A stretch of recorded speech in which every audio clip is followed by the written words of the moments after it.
Respect was something we tried to teach our children when they were little. You not only had to teach it, but also show it to earn it. This was something I had to learn growing up, but I didn't learn it from my parents. The weather was very harsh, so my father asked his best friend to move in with us for the winter due to the poor driving conditions on the rural roads. They moved my older sister into my bedroom because her room had 2 single beds that he and I could use. One night I woke up and saw him and my mother having sex. The next day I asked her about it, and she said that it didn't happen, that I dreamed. 2 weeks later I found them again, but this time in my parents' marital bed. The result of their relationship was my younger sister.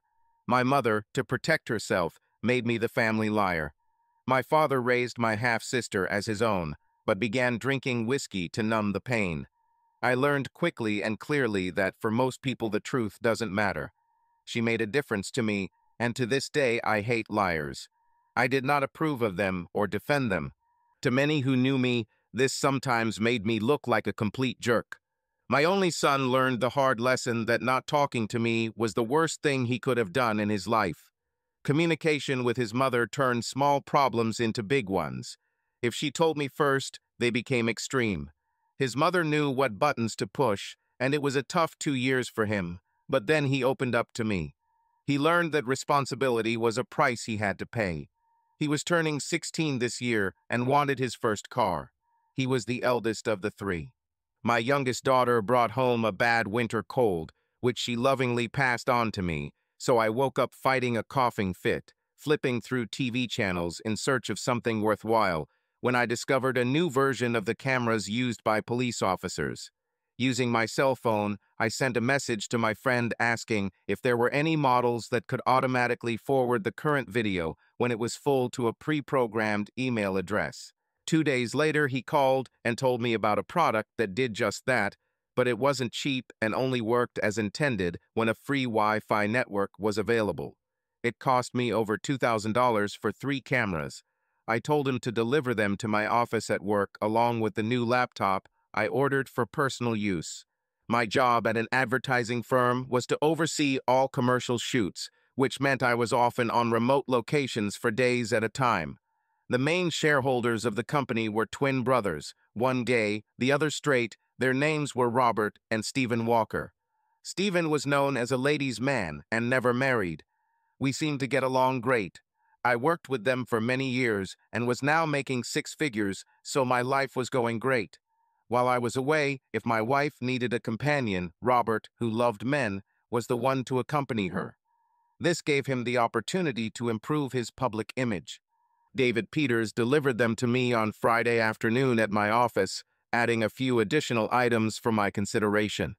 The first thing he said was that I needed to set up a cloud mailbox to send videos, so I set up a new account specifically for this. The cameras were no bigger than diamond earrings. They were all motion activated, so he installed one in a set of earrings. They could run for up to a week before needing to be recharged, and this was done wirelessly when a signal was detected. All she had to do was take them off and put them back in the box. Each video camera had its own identification number and showed it with each video sent. He asked me why I needed them. I explained that my instinct told me that something was wrong, but I had no idea what it was. I wanted to see for myself that my suspicions were not justified. I was scheduled to fly out on Sunday evening for my next trip. On Sunday, I gave my wife, Debra, to whom I have been married for almost 18 years, a gift. It was a pair of diamond earrings that dangled from a stud. She loved them and promised to wear them all the time I was gone. Before heading to the airport, I stopped by the office to pick up a few things I would need. This gave me the opportunity to leave a note at both of my boss's offices that I would call them if there was a problem. I placed one of the cameras in each of their offices to provide an uninterrupted view of their desks. Both of them were directly connected to the required sources. I flew from New York to Whistler on the west coast of British Columbia, Canada, because we were scheduled to shoot a new snowboard commercial for 2 weeks. Luckily, there was still snow on the upper peaks. I'm not a big person, just 5'9", about 175 cm, 166 pounds, about 75 kg, with a 32-inch waist, about 81 cm. Debra always says that I should wear baby socks from 3 to 9 years old. Her wrist was thicker than mine. We were the same height, so she never wore heels around me. She had good breasts. Besides, it would be difficult for me to handle more than a handful. Her parameters were 36C 2636. With long blonde hair, she still attracted the attention of many men, but she always refused them. Our sex life had slowed down while I was home, but was still fairly regular, and it seemed like our children had taken after her family, so I had no reason to doubt. As a precaution, and because we live in the city, we agreed to do DNA tests on our children. We also took their fingerprints and kept them in case something happened to them. On Wednesdays, while I was doing karate, she went to the theater. Otherwise, we spent all our free time together. Friday was our dinner and dancing night because we both loved to dance. On weekends, whenever possible, we devoted time to our children. Debra ran her own interior design company from her home, which gave her a good income, and she had a call answering service when she was away from home. There were times when we were both overwhelmed and were both away from home. Both our parents helped us. As a result, our children had deep relationships with both. On Monday evening, I started reviewing the information they sent me after submitting my daily report on the company-provided laptop. Then I opened mine and found 3 messages. What first caught my attention was the fight between Steven and Robert. "I'm fed up with this," Robert said. "Being your muse so you can sleep with Debra isn't fun anymore. God, if Glenn ever finds out, we're screwed.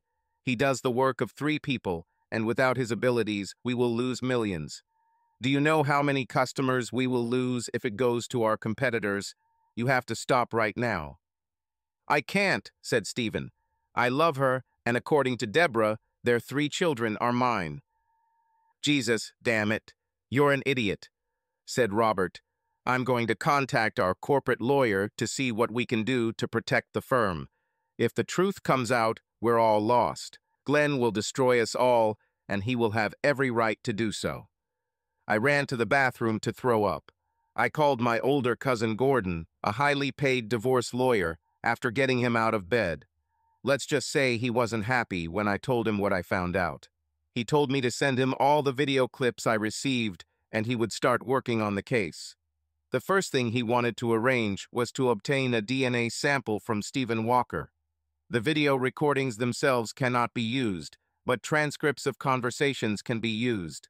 He asked me to obtain a copy of my company's HR manual and send it to his office. He also asked me to find a notary to fax him the power of attorney. I'll contact the private investigator we're working with tomorrow. They figure out when, where, and how. It's good that you are in Canada. Your absence will make things easier because their guard will be weakened. If all goes well, it would be a good idea to hand them the documents before your scheduled return. I replied that it should be a little less than 2 weeks, but could take longer. The next morning, I called my assistant, who handled everything I needed to do during filming. I asked her to forward the manual to my cousin's office confidentially. Nora said she would do it and commented, "I think you finally learned the truth." After my affirmative answer, she said that she would remain silent for now, but was ready to testify in my favor when necessary. So management knew about this all along. I then contacted our family doctor's office to explain that I needed copies of my children's DNA for the lawyers because I was making a new will. I paid for the service with my credit card. One of the Canadians working with us was able to invite a notary. The rest of the week, I just forwarded the videos because I knew my cousin would explain everything. The rest of the week, I spent my free time fighting the urge to go to a bar and get drunk.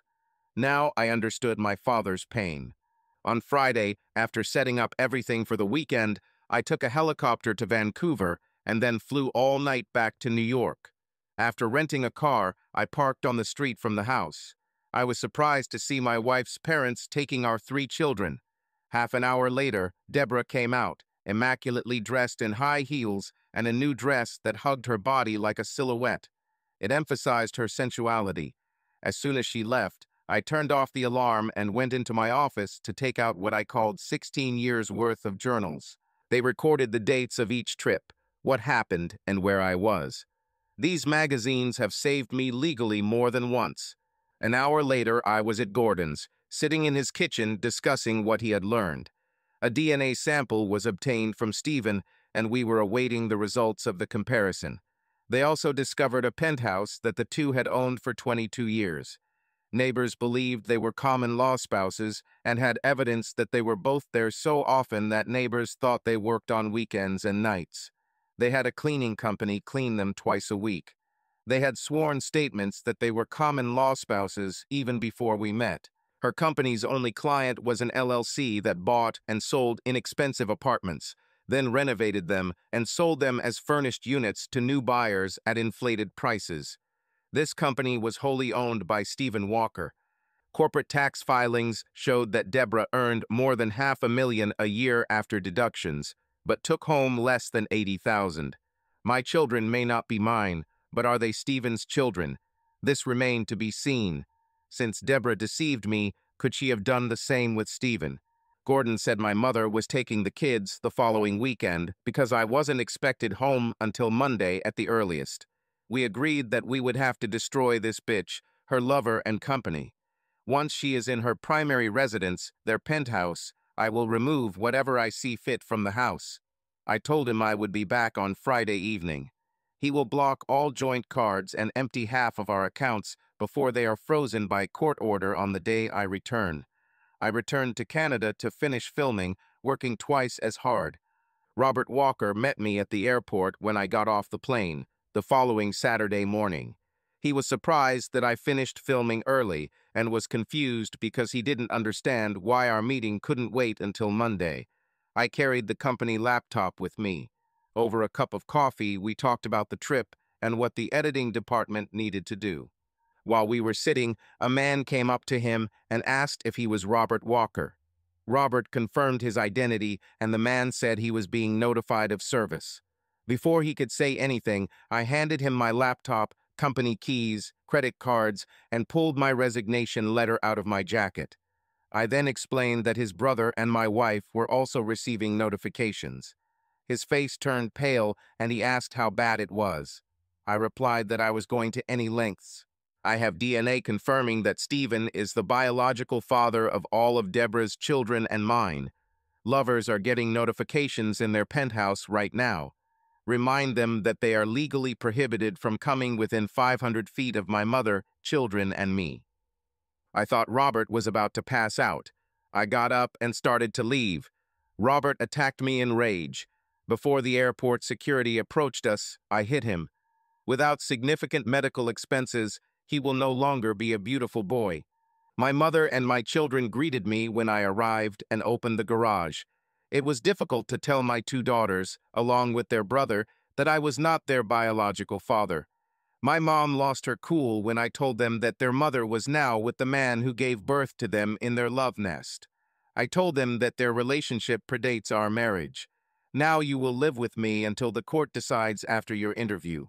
The court will consider all three parents' relationships with you before the judge makes a decision. All three were devastated, as was I. Mom heard someone trying to open the door and went to open it. I said no, the external alarm is still on, and I called the police, explaining that I wasn't supposed to be home and someone was trying to break in. They said they were already responding to the silent alarm. I then sent the children upstairs. They opened the outer door. Steven was breaking through a window on the heavy metal door and putting his hand in to try to remove the chain when the police arrived. After detaining the violators, the police officer knocked and introduced himself. I opened the door to find Steven and Debra handcuffed in the back seat of a patrol car. When he said that she claimed to live here, I handed him a copy of the protective order that had been served earlier that morning. He smiled and said it looked like they were both going to jail until they saw the judge. My mother finally accepted that what she did to me all those years ago was wrong. It took seeing what I was facing for her to understand the true cost. Not on me, but on her grandchildren. I'm no better than Debra, she said. Your father forgave me, but he never was the same. If he hadn't died in a work accident, I can't say we wouldn't be where you are now. Photos of Debra and Steve were on the front page of the New York Post on Sunday morning, as they were escorted to the police station. I gave the court reporter who called the whole scheme of what was happening. I stated that I had to leave the firm because of Steven's long-term relationship with my wife. It will be published on Monday. A DNA comparison report between my children and the Walker brothers proved they were related.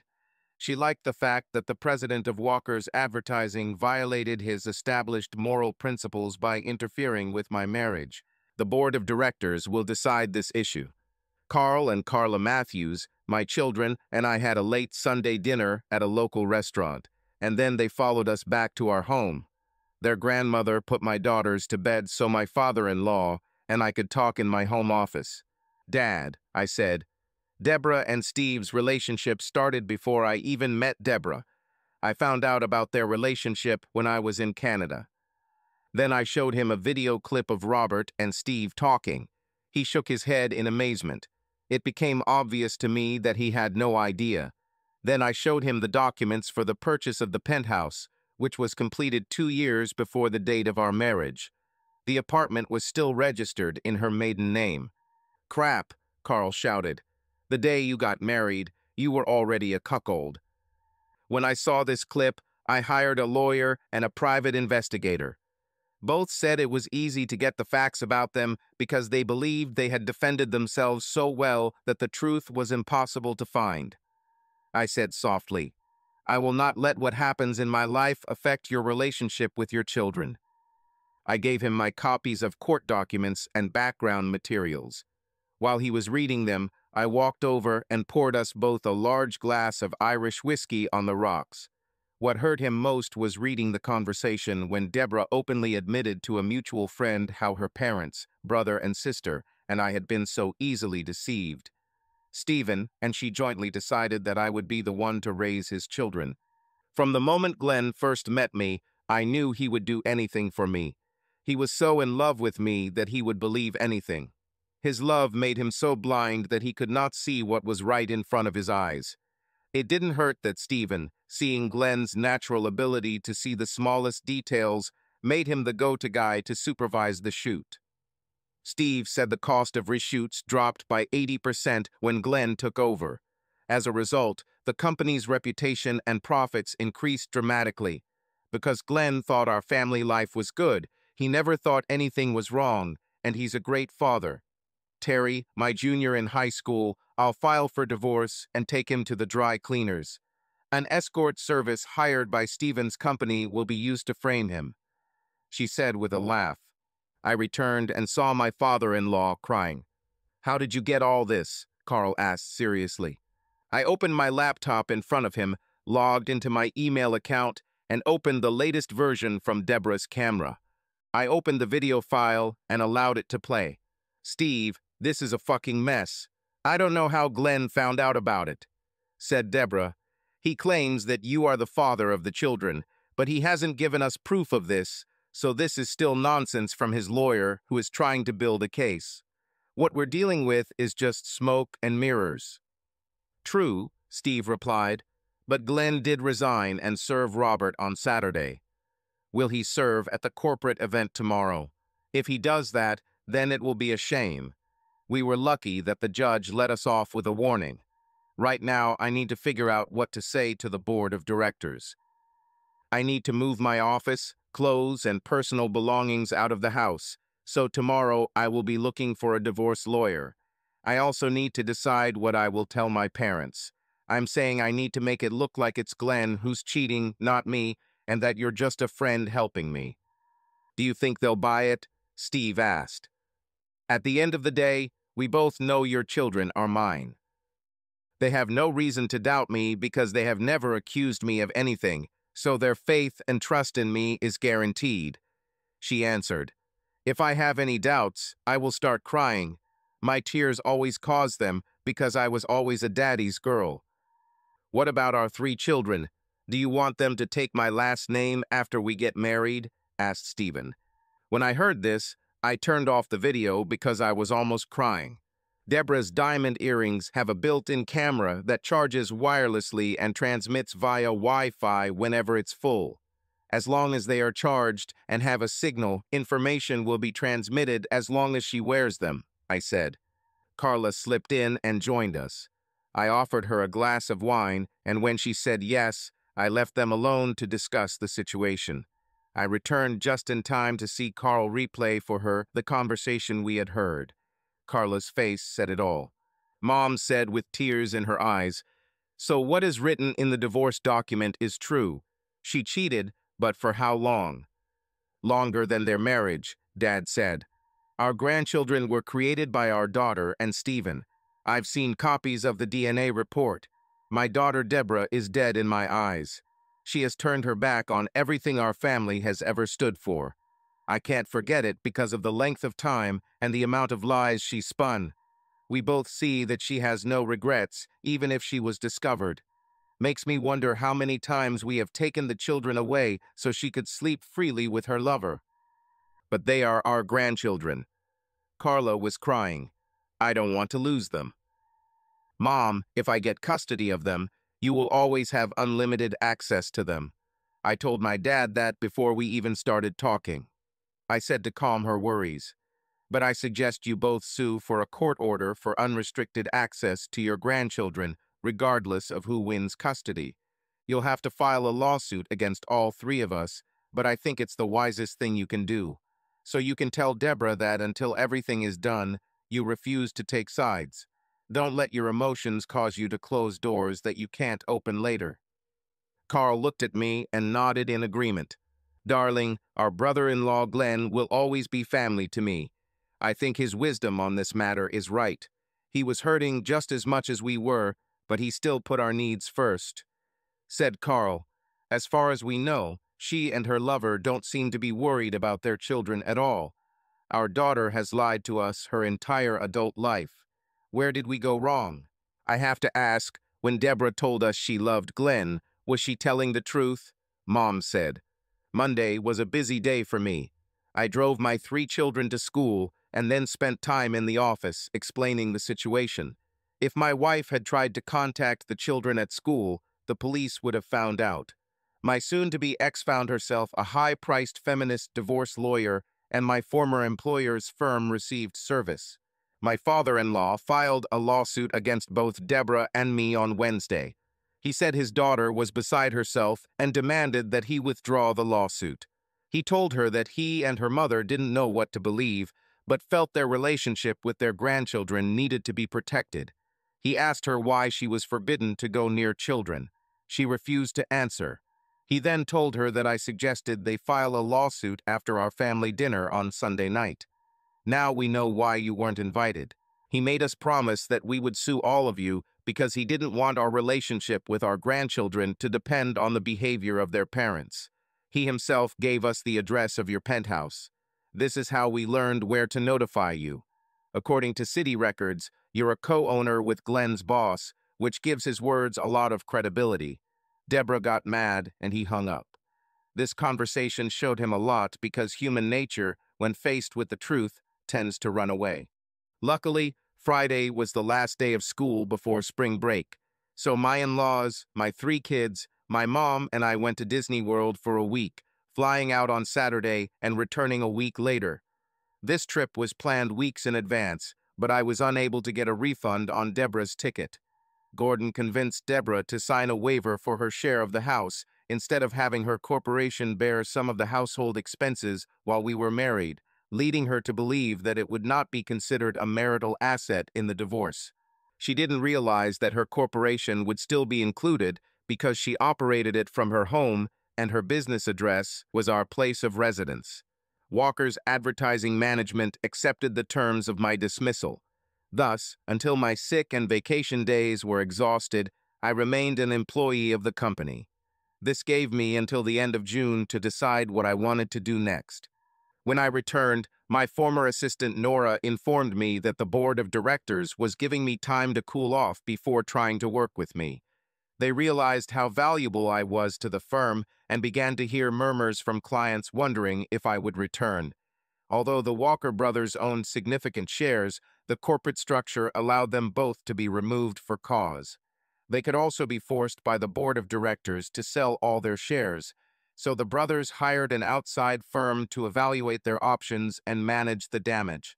Gordon allowed Debra access to the garage, where we moved all of her personal belongings while we were away after duplicating all of her corporation's paperwork, including all bank records. He hired a team of financial experts to calculate all the expenses of raising our children to this day, starting from the date of conception of the eldest child. Using a semi-annual interest rate, he divided each year's cost by 3 and came up with Stephen Walker's estimated share of my deception, doubling it for undue stress and anxiety, then adding interest to bring it to current values. The second suit against him was for alienation of affection. I also filed a lawsuit against both brothers for interfering with my marriage. I used the grounds of infidelity against my wife. The kids had just returned from school after their first day when there was a knock on our door. It was a social worker who was investigating a complaint that I was not caring for the children. I found out it came from my soon-to-be ex-wife's lawyer.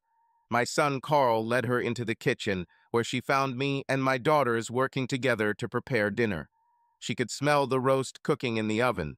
When she explained why she was there, I suggested she look around the cabinets, refrigerator, and freezer while I continued peeling the potatoes. After she did what I asked, I offered her a cup of coffee and pulled out 2 large mugs. "Miss, I'm sorry, I didn't catch your name," I said. "Trisha Marsh, Mr. James," she replied. I asked her to call me Glenn and then suggested that if she had time, she could interview my children now because I assumed the court would order it. "Since dinner will be ready in an hour, we'd love for you to join us if you can," she agreed. My son Carl took her into the living room and they talked while Tina and Terry helped me. After a pleasant dinner, Trisha talked with my daughters for quite some time. Carl and I washed the dishes together. None of the kids had done their homework, so I wrote them notes explaining why, in case anyone asked. Finally, Trisha and I were able to talk in private. The first thing I did was show her the chat between Steven and Debra. "For 16 years you had no idea," Trisha said. "They planned it all. It seemed she wanted children and he didn't, so they chose you to raise his children." "That's about how I see it," I said. "Makes me wonder if I ever knew the woman I was married to." I will add to my notes that the marriage was built throughout her life on lies on her part. The fact that they planned all this calls into question whether they had any love for children at all. Trisha explained, "It seems like the kids, and you are just an inconvenience they had to deal with. Your wife's lawyer is trying to make you look like you don't care about your children.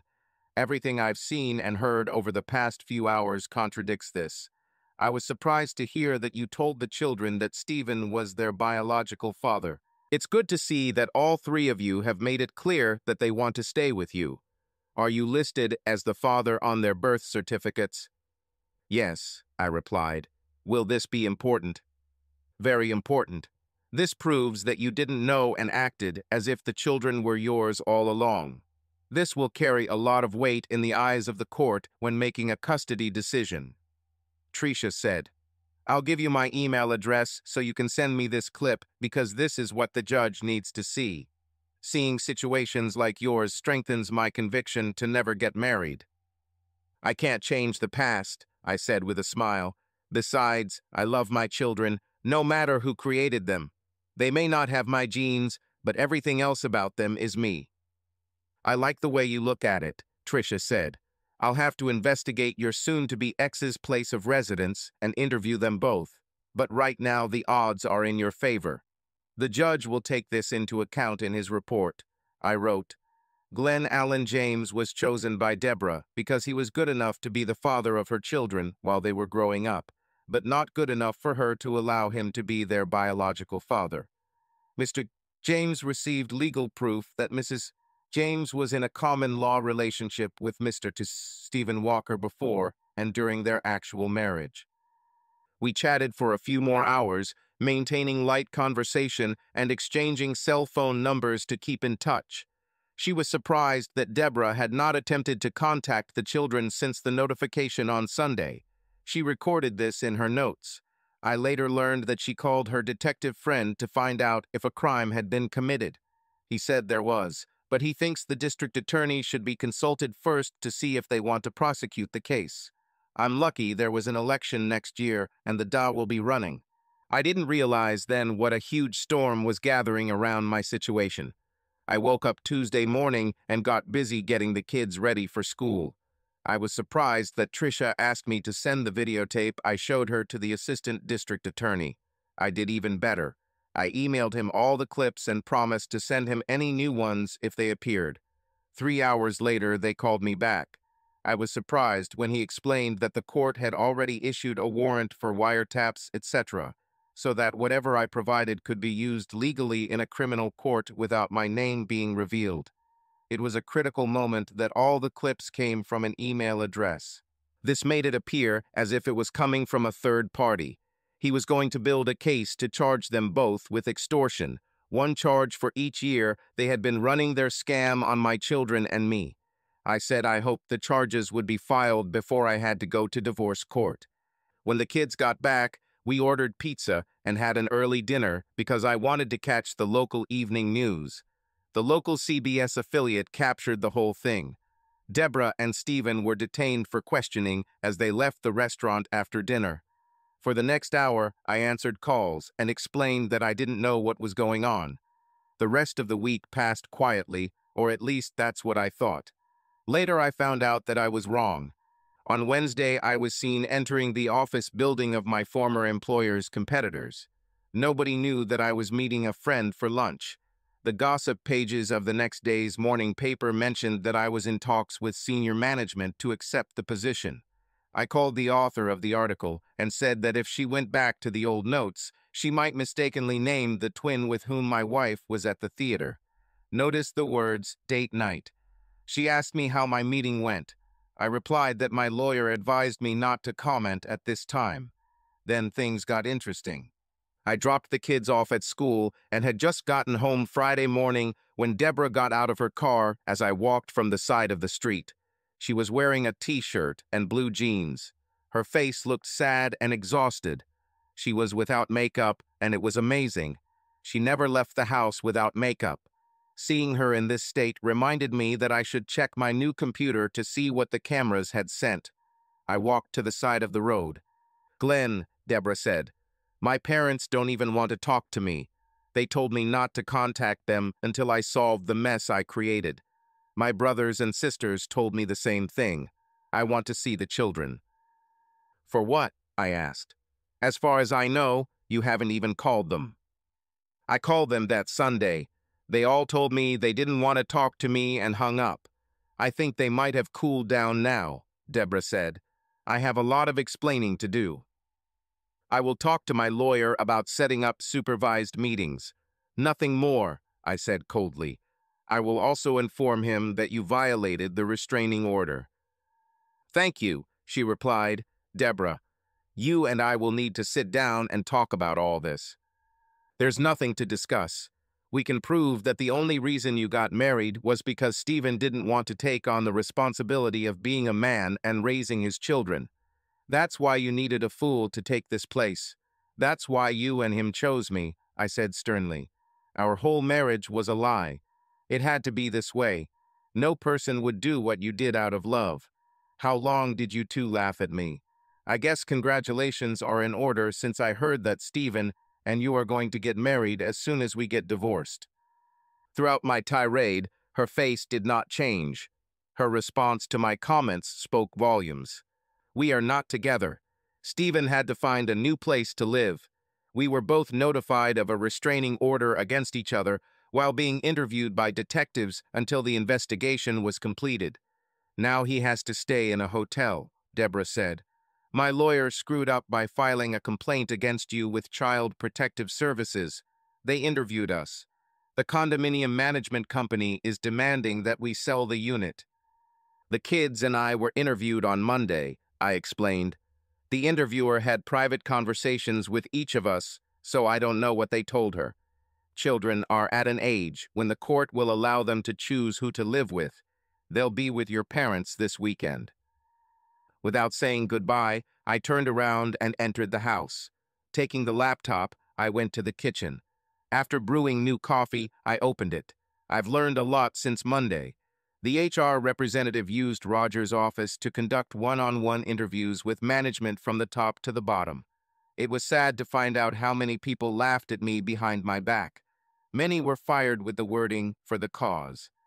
This was a godsend for my lawyer and the district attorney. It was revealed that Steven often used bribes, promotions, and blackmail to keep his relationship a secret. All these crimes were subject to punishment. The board of directors and the CEO met late Thursday after most employees had left work. The council was provided with complete information about who knew what, when and why everything happened. Even former employees were interviewed. They discussed what to do with Steven and Robert. Steven was stripped of his position as president of the firm, and Roger was suspended. The head of HR told the CEO that I had been seen entering a commercial building, and that reliable sources, a gossip reporter, had confirmed that I had been contacted by competitors. The CEO smiled and said, "But can they offer him the position of president?" The head of HR picked up the phone, explaining that she was going to find out if Nora was still working. The CEO asked why. Nora was Glenn's assistant. She knows him better than anyone. So she could have an idea of his thoughts. Glenn. Then it dawned on me. According to state laws, a civil marriage that has existed for more than a year is considered to be official. I picked up the phone and called the Dawes office. I explained my idea, and he liked it. According to the law, Debra could be immediately charged with bigamy if their relationship was proven.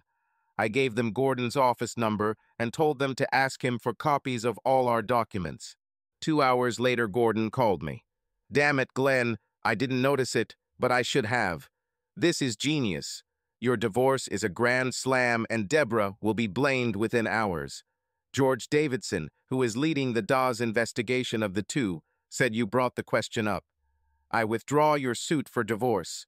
Instead, we are now going for an annulment because legally she was already married. All that remains is to iron out the details," I said. "And it will be easy if Debra ends up in jail," Gordon laughed. "It's funny that with all their plans and schemes, it's their own behavior that will destroy them, making our other claims even stronger. By the way, wait until I post the rest of what I found. Call the Dawes office to see if your wiretap permit can be extended. If possible, it will save me thousands in legal fees," I said. "Indicate that in the next letter will not provide evidence of criminal acts." "It may not be necessary. I ask that she be assigned to pay your legal expenses," Gordon replied. "Glenn, are you serious? I have copies of confessions from employees and former employees about what Steven did to hide his common-law marriage. I'll send them to you too," I said. I went back to my laptop and opened a clip of the CEO, CFO, and head of HR. They all agreed that I had a compelling case. They could try to protect themselves from him, but publicity and interest in the case would ruin their reputation.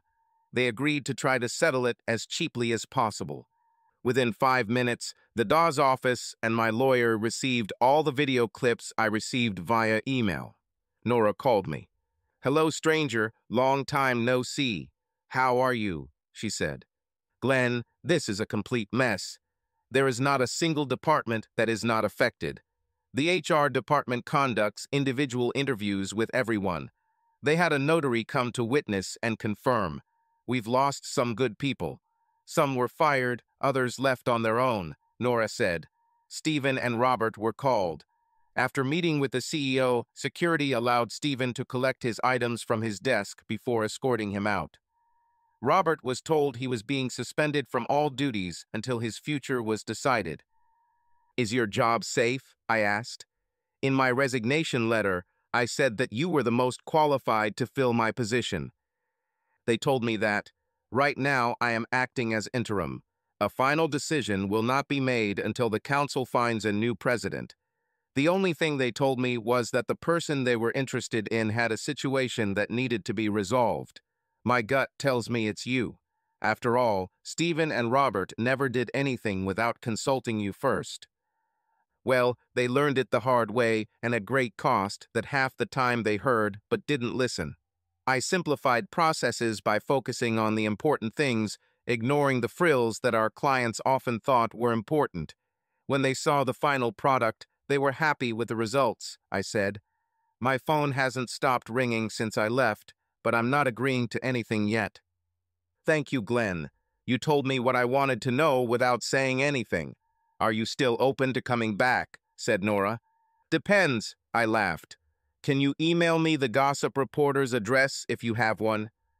No problem, but I'll text it to you, Nora replied. Using an email address that no one knew, I sent all the video clips not related to my divorce to a gossip reporter. Every little detail she can squeeze out of them will go public in print. Without naming names, she wrote in such a way that there was no doubt about who she was talking about. The writer was a master of her craft. My son came running from the living room while I was preparing dinner. Dad, Mom on early news. I went in and rewinded to see what was happening. She was escorted in handcuffs. The next shot showed a representative announcing that she had been charged with bigamy. Could she go to jail on this charge if she is found guilty? Asked Carl. Yes, this is considered a crime in our state. How long she will sit depends on the judge, I replied. My father always told me, if you can't do the time, don't do the crime. It stopped me from doing a lot of stupid things when I was your age. How long will they keep her? Asked the son.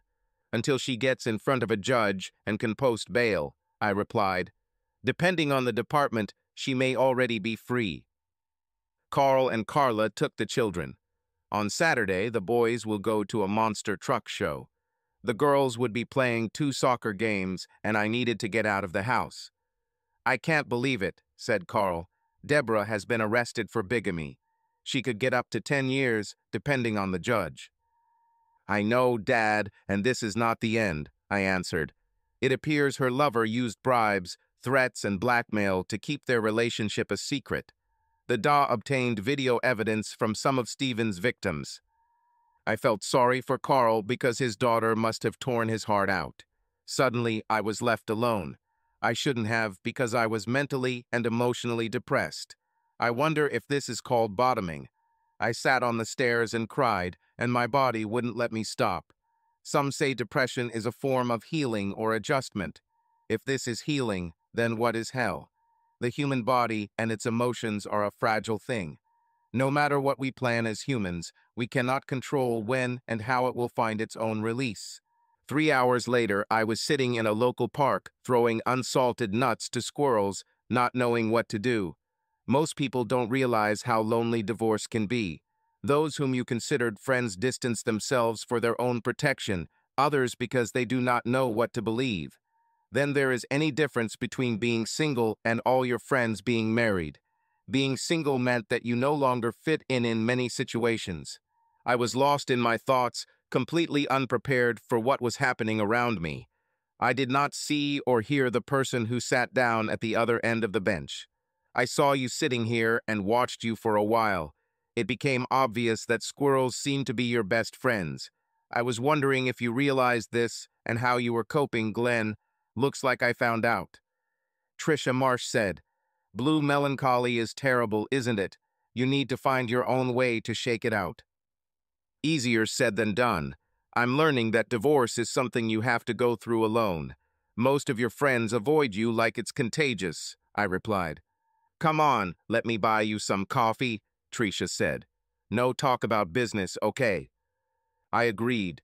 I found out that Trisha was going shopping, so I joined her. It was interesting to know her tastes in food.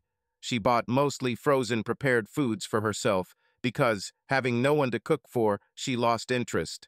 I knew my mother had it that way. The problem is that along with this, their diet also suffered.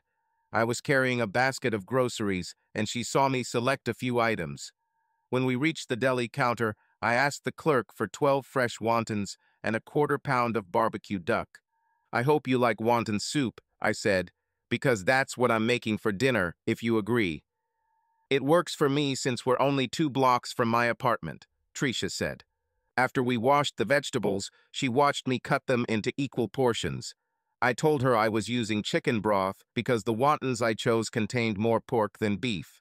I then sliced the pre-chopped duck in the same manner. She took out 2 pans. I filled one with water with a little salt, the other with broth. Once the broth was boiling, I added the corn, water chestnuts, spices, and duck. I saved the red, yellow, and green peppers and snow peas for last. Once the salt water came to a boil, I added the wontons to cook them. Before draining the wontons once they were cooked, I added fresh vegetables to the soup, then poured 2 cups of soy sauce on top. After tasting it, I added some garlic powder. Finally, I added the wontons to the rest to soak up the flavor of the soup. Then I served it. As soon as Trisha tasted the first spoonful, she was hooked. I made enough for several servings, hoping she could reheat the rest. As we talked, she learned that I prefer to make my own wontons in large batches and freeze them. Another trick, I explained, is to use slightly less broth and add cornstarch as a thickener to make a stew that can be served with rice. When she found out how much I spent, she was shocked. I left her in a good mood. Trisha accepted me for who I am. Surprisingly, this is exactly what I needed all this time. Recognizing who you are means a lot, and today it moved mountains. On Sunday, while reading the morning newspaper, I noticed that a gossip reporter had published a 2-page article about the former president's ongoing efforts to maintain power and control over his personal situation. This included things like promotions, blackmail, and bribery. She ended with the question, "Is this being investigated? If not, why not?" I sent Trisha a message asking if she wanted to spend the day with me at Kenai Island. She agreed. We acted like teenagers on our first date. I wondered why she was never married. She explained that her career always got in the way. Constantly calling into work in the middle of something has killed the relationship several times. I could understand it from both sides, given what my career had done to my marriage. My parents-in-law and my children were surprised at my good mood when I met them at Sunday dinner. Everyone commented that they hadn't seen me this happy for several weeks. Nora called on Monday morning to let me know that I could expect a quick visit from the chairman of the board to begin negotiations for my return. The article that appeared in the Sunday newspaper forced them to do this because everyone knew who it was writing about. Nora said the board was going to take legal action to force the sale of Steven and Robert's shares because they refused to sell after they were sacked. An unexpected call came from Debra requesting a private meeting in a neutral location without cell phones.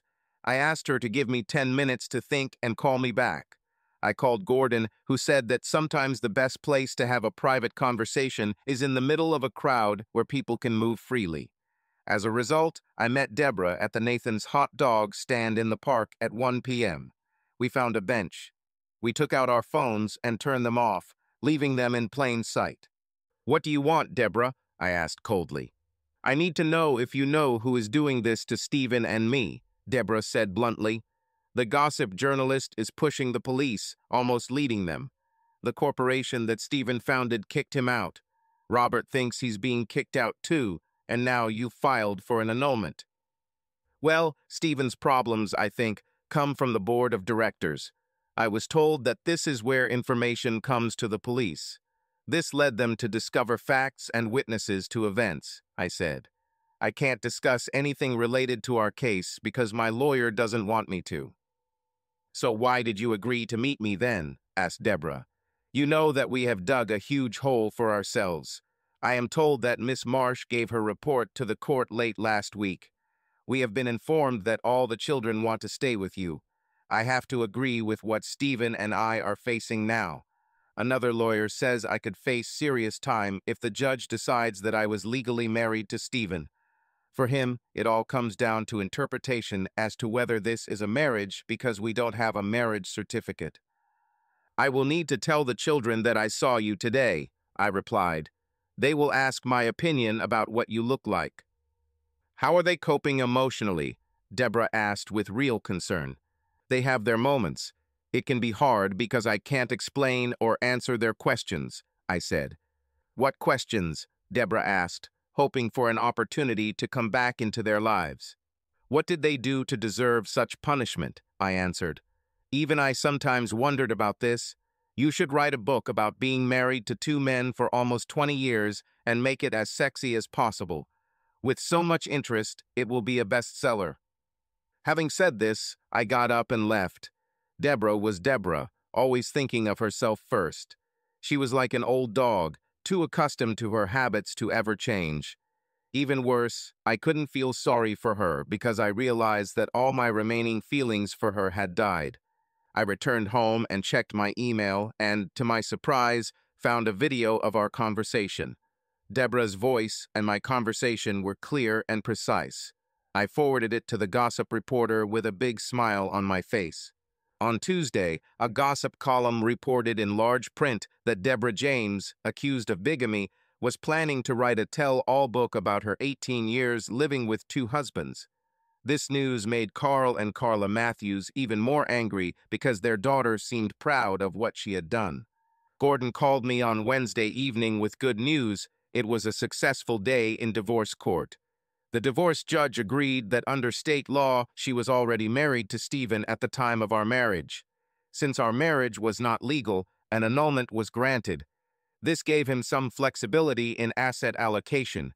Although Debra's lawyer fought tooth and nail, the judge ruled that since her first spouse was not named in this divorce, and it was part of a scam, I get my share. I was given temporary sole custody until her criminal issues were resolved, but I had to give her unrestricted access to the children. Stephen Walker was arrested Friday, and suddenly many of those he had mistreated over the years found themselves in a situation where they needed to cooperate with the Dawes office. Debra's life took a turn for the worse. A few months ago, she had two lovers who kept her warm at night. Now she had no one. I was busy landscaping around the house when the chairman of the board of directors showed up. "We need to have a serious one-on-one talk about this mess, Glenn. I hope you had enough time," Bill Burrows said. I stood up and offered Bill my hand. He shook it. "It was never about the company," I said. "It was all about the people in it." A huge smile appeared on his face. "Thank you. That's what I needed to hear. Let's see if we can do something." We went into my kitchen and started discussing my situation. I learned a few things, and so did Bill. What impressed me most was his honesty. He didn't hide anything. It was gratifying to hear that once they filed suit to force the sale of their shares, the brothers agreed to exchange their common stock for preferred stock. The move effectively stripped them of their voting rights in the company. I told him that was one of my concerns. He went through each layoff one by one and explained why and who left. I told him that I would like to try to get some of them back if I go back because they were caught in a situation like I was. You can't blame people for something they didn't know. I was surprised by the amount offered on behalf of the firm to settle the claim. I called Gordon, who spoke to Bill. I told Gordon to accept it. After that, he pulled out a contract for the position of president of the company and handed it to me. "I know you won't sign anything until your lawyer gets the settlement check," Bill said. "While you're waiting for this process to complete, study this. I think you'll be more than pleased." After he left, I was surprised by the timing. We talked for more than 3 hours. I called Trisha, hoping she wasn't busy tonight. She was not. I asked her if she wanted to join my family for a celebration dinner. "What are we celebrating?" she asked. "My divorce, gaining custody, settling a lawsuit against my former firm, and my eventual return to work," she agreed. I made a reservation at a restaurant with a small private room for 8 o'clock in the evening. I called my in-laws, my mother, my sister, and her husband, who all agreed to come. I told my sister to bring her children. I called Trichito to say I'll pick her up at 7. On the way to Trisha's, I stopped at the store to buy a mix of red and yellow roses and ferns in a cute vase, to thank her for everything she did. The kids teased me on the way to her house, discussing what they liked about her. I left the kids in the car, walking up to her apartment after she let me in. Trisha loved the flowers and looked gorgeous. Trisha Marsh wore a cute summer yellow dress. Her blue eyes sparkled with surprise. She prepared to make a good impression, and she did it. "Since you brought flowers," Trisha said with a laugh, "does that mean you consider this our first date?" I didn't know what to say, so when I tried to speak, I faltered. Trisha smiled and took my hand, holding it. "It's been a long time since I made a man speechless," Trisha said with a smile. "I'll take that as a yes. I will not forget this moment to this day. We got into the car, and the kids started telling her about my custody win. I told her who else was coming to the celebration. Trisha said, "Wow, meeting the family on our first official date." My oldest daughter, Tammy, who takes after Grandma Carla, said she loved the flowers her dad bought for her. Trisha showed her the image she had taken, and it became her background screen. Thanks to traffic jams, we arrived 10 minutes late. I pre-ordered 2 bottles of the best medium champagne. Before I could introduce her, Terry, my youngest daughter, said, "Everyone, this is Trisha Marsh, our dad's girlfriend." And Trisha and I burst out laughing. This set the mood for the evening. Over dinner, I explained the court's decision and its rulings to everyone. Then he talked about the upcoming settlement of the lawsuit against the firm and the removal of Robert and Stephen Walker from their positions. The latest news was that I was offered the position of president. Trisha explained that she was a social services representative called to investigate a complaint against me, and that's how we met. Carl stood up with a glass of champagne in his hand. "After everything you've been through, Glenn, Carla and I were worried that you would cut us out of your life. Instead, you brought us closer. Congratulations, you're finally getting the respect you deserve." A toast to Glenn for being who he is and to Trisha for making him happy again. As we were all getting ready to leave, Carl pulled me aside and told me they were taking the kids for the weekend. They use their keys to get everything they need. Don't waste time on the past. Start building your new life. I asked Trisha if she liked to dance, and off we went. I took her home at 3 o'clock in the morning, agreeing to pick her up at noon. We spent most of the weekend together. On Monday morning, after sending the kids off to school, I looked at the proposal for the first time. It more than doubled my previous salary, had built-in stock bonuses if certain conditions were met, and a lift bonus that gave me 2 options, cash or common stock. Bill has already signed it. I called a business lawyer and made an appointment to have him review all the legal terms to make sure I didn't miss anything. At 10 in the morning, while I was doing laundry, there was a knock on our door. I was surprised to see a small Asian woman when I opened the door. My first thought was, the last thing I needed was Jehovah's Witnesses on my doorstep. Her name was Lin Wong, better known as a gossip journalist. After introducing myself, I invited her to enter. "Coffee or tea?" I asked. She said, "If you have a good strong gin, this will do." It's early for me, but okay. I poured it for her and, like a gentleman, joined in by opening the beer. "Sorry to bother you, Mr. James," she said, "but I have a video I want to show you." I suggested that she start. I learned that this was a video recording of my conversation with Debra. She then turned on a conversation where my wife stated that she never intended to write a book. She wanted a retraction so she could begin an appeal against the divorce decision. "Mr. James, I need your opinion before I decide to publish," Lin Wong explained. I told her to turn on her recording device and let me know when it was safe to start. She made it.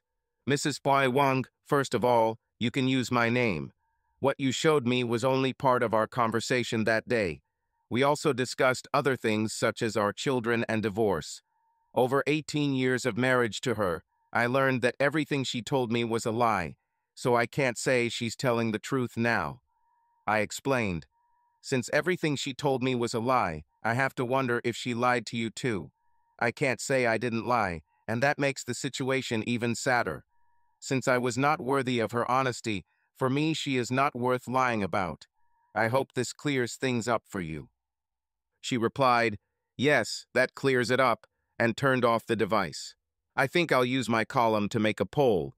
I will write her conversation with me word for word," she said, "and below it our conversation that we just finished. I'll ask the readers who they believe." Looking forward to it, I answered sincerely. My father always believed that if you give a man enough rope, he will eventually hang himself. Debra confirmed that he was right. For her, it was all about the money she was losing. I knew it. I think Mrs. Ro Wong saw it too. My ex-wife called and said she wanted to take the kids to dinner. I said that they would all be home just after 4 o'clock and that she could come then. She came soon after that. My eldest daughter answered the door. I heard her shout, Our ex-mother has arrived. And I heard the sound of running feet. I stayed in the kitchen, not wanting to be accused of interfering with the children's relationship with their mother. A few minutes later, I heard the front door close. Soon after, the children entered the kitchen. "We told her it's too early, Dad," Tammy said. "Because it is. We can't accept what she did to all of us. We told her this." I pointed out that if I did something against a friend, Terry said, I would likely lose the friendship for life, and she wants us to act like nothing happened.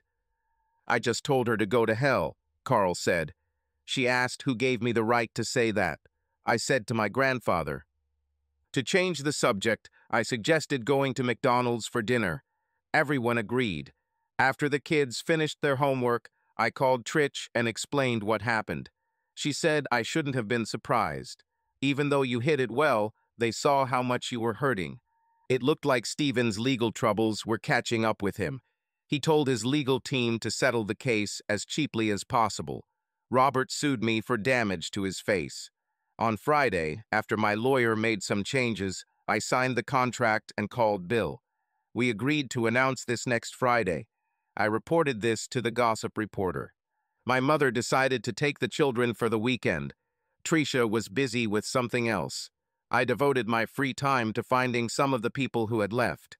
Two whom I considered key to my turnaround plans agreed to return as soon as I showed them my new contract if the head of HR left or was removed. I learned that they had approached her with a warning about Steven's actions, and they had been ignored. It was really interesting to read Mrs. Wang's comments. After publishing conversations with Debra, and I word for word, she asked readers for their thoughts. She then wrote, "Meeting these two made me wonder what Debra ever saw in Glenn. He comes across as a kind, loving, and considerate man. The type that every woman wants. Debra is a huntress, always seeking more thrills and power from those she can never find happiness with.